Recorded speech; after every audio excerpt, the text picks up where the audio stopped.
और जो उलमा दीन बनाने लग जाए समझ जाइएगा कि वही उलमाए सू है, और जो दीन बताने लग जाए समझ जाइए वो उलमाए हक़ है।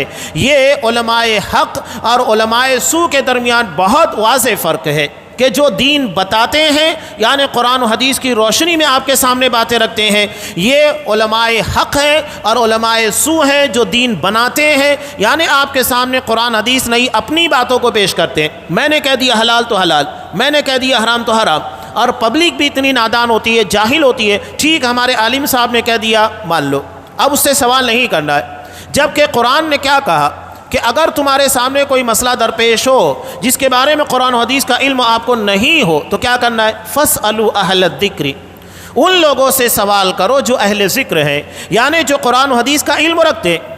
कुरान ने यह नहीं कहा कि सिर्फ आलिम से सवाल करो, बल्कि ऐसे लोगों से जो कुरान और हदीस का इल्म रखते हैं।